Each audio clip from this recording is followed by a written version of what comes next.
Fred here, welcome back to the Gear Obsession channel. In this episode we will be taking a look at the Bear Grylls Survival Assisted Opener.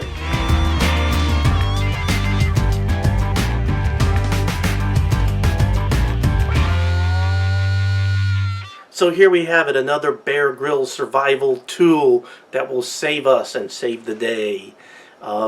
This suspiciously looks a lot like this Scout knife. It looks like they sort of upgraded it just a little bit, changed the scales a little bit, and gave it a assisted opening kind of spring to it. So it seems like Bear Grylls and Gerber are sort of upgrading their line a little bit. Now, this is an assisted opener folder. It's marketed as a survival tool, but it could easily fill the role of an EDC. This knife, as with all Bear Grylls products, comes with the Bear Grylls Priorities of Survival, little survival pocket guide. Lots of good information here. Definitely good to give a once over and maybe even put one into your bug out bag or survival kit or whatever you may have. This is waterproof, which I found out after claiming it wasn't, and a lot of people gave me a lot of hell about it. The knife is 4.2 inches when closed. The handle material is a 30% glass-filled nylon with rubber overmold. It's moldy. No, I guess that's the rubber stuff. It actually, I do like these handles, and I like that they're high visibility. So, you know, this is not really meant to be tactical and blacked out and everything. This is meant primarily as a survival tool, so when you're out in the woods or something and you drop this, it'll stand out. It'll be easy to find, which is a good thing for the role that it's built for. There is a pocket clip. There it is, right here. Looks like it's held on with a single Torx screw. That might actually be a security Torx screw, I'm not sure. But you gotta go through the hole. Oh, I'm sorry. There's actually two. There's a second one right there. They put the hole in to get to one, and they have a second one there, and they look like just regular Torx screws. But once you take that out, or to take it off, you cannot put it anywhere else on this knife. So this knife is a right-handed tip down only. There is a lanyard hole right here. You can easily get 550 cord through there, which I would highly recommend. Also, we have dual thumb studs right there, and there's enough space there to get your thumb behind there. Not too much, but since it's an assisted opening knife, it shouldn't be a problem. Now, the first thing that you'll notice is there's no liner lock, there's no back lock here, there's nothing. It's a plunger style lock right here, and you also have a safety right here. So right out of the box, if you try to open this up, it is going nowhere. You have to take the safety off. So now it is hot. Now it is safe. Okay, so let's go warning red, weapons free, and then we can go ahead and deploy our weapon. Swing. I'm terrible.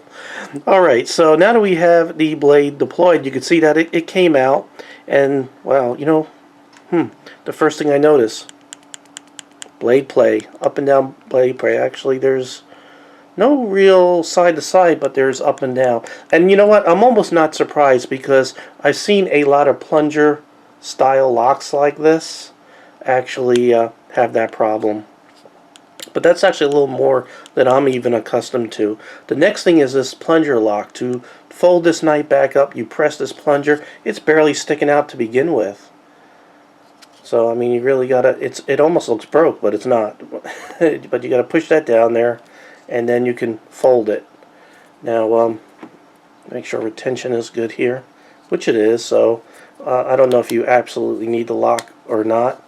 Let's go ahead and deploy it again. Didn't open up all the way that time, and I'm going to go ahead and put the lock in, so now it can't fold on you. So this can lock it open or lock it closed. Still some up and down play, if you could hear that. So far, not too impressed. Let's continue on. I'm sort of getting into the test ahead of myself here. There is some jimping here. There is some jimping here. It's stepped. It's not like it's one consistent piece. So I don't know. For me, the ramp, the thumb ramp that they sort of have here is too far back. I would have liked it if this just was even on top. But that's a personal thing. Ergonomics, it feels good, but not excellent or outstanding. You know, it's okay. I do like the rounded back here, so reverse grip, your thumb could just sort of hang over there. So actually, reverse grip it actually feels pretty comfortable in reverse grip. By the way, the clip, it's a deep concealed type of clip right there, and it has some pretty good retention there. Now let's talk about the blade. The blade is a 3-inch drop point, obviously coated with some sort of black material, which I don't know what it is because Gerber keeps that a secret. The steel, thankfully Gerber does sort of release what kind of steel it is more than they used to, is 7CR17 MOV, Chinese stainless steel. It's comparable to the American 440A or the Japanese A6. The heat treatment will vary the HRC. I've seen everything from 54 to 58, even 59 HRC to 7CR 17 MOV, MOUSE. But from what I can tell, most websites seem to center on about 58 for HRC, but I can't swear that that's exactly what it is. This is partially serrated, and I believe that is the only way that this blade comes. So anyway, we're almost ready to move on to the test here. By the way, there's Bear Grylls' signature. The length of this knife is 7.4 inches when open, and it weighs 3.3 ounces. And of course, it's made in China, and that's why it can be sold for the unbelievable low price of $27 while still bearing Bear Grylls' initials and signature. Let's go ahead and do a paper test real quick. It's really hard to do with the serrations, but there's a push cut with the serrations right there. Let's go ahead and try the plain edge. And very, very sharp out of the box. Gerber usually does have pretty sharp knives out of the box. Let's check blade centering. I'm going to go ahead and fold this up. There is our blade centering, and it is spot on. And retention is very good, and of course even if it didn't, it has a lock that can take care of it. Now we already talked about blade play. There is some up and down. There is no side to side.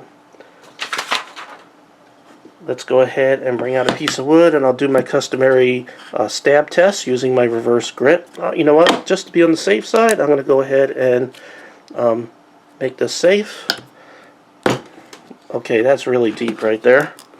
And I can see in the comments right now, that's what she said. Oh! Oh! And here we have it. This is absolutely the first knife that I've ever had a tip just break off. And it really, pretty easy. It didn't take too much right there. Wow. So when you have a failure, and this is relatively soft pine, and I've done a lot of tests with these soft pine pieces of wood on various knives, and wow. The tips do break off pretty easy, which may support that this actually is 58, you know, on the high side of the HRC, so it's probably kind of hard and brittle. But wow, that's definitely good to know. Pros and cons of this knife. Pros is the price is only $27, and it's a Bear Grylls branded knife, and for those of you who like to collect it, it's relatively cheap, and it is an assisted opener. And the handle's bright. Cons, I have a lot of them personally. To me, ergonomics is not up there with most of my other knives in my collection. Blade play, I'm not crazy about the lock. The plunger is too far in. That could be a good thing and a bad thing. It's a good thing that if it's not sticking out when you put the knife down, you won't accidentally well, it shouldn't deploy it because it's an assisted opening. So I don't know. And I don't know, maybe they got the heat treatment too high on this thing. Because for a survival knife, you're going to be doing some pretty rough things with it. And they're marketing it as a survival knife. So I know a lot of you say, oh, you abused that knife. And that quite possibly is true. It is true. But in a survival situation, you're probably going to abuse your tools. So maybe this would make such a great survival knife. Maybe a decent EDC or just a collector's item. But I do not recommend this unless you collect Bear Grylls branded stuff. Okay, well, thank you very much for joining me here at the Gear Obsession channel. I really appreciate every friend, viewer, subscriber, and especially you. And I hope you have a great evening. Take care.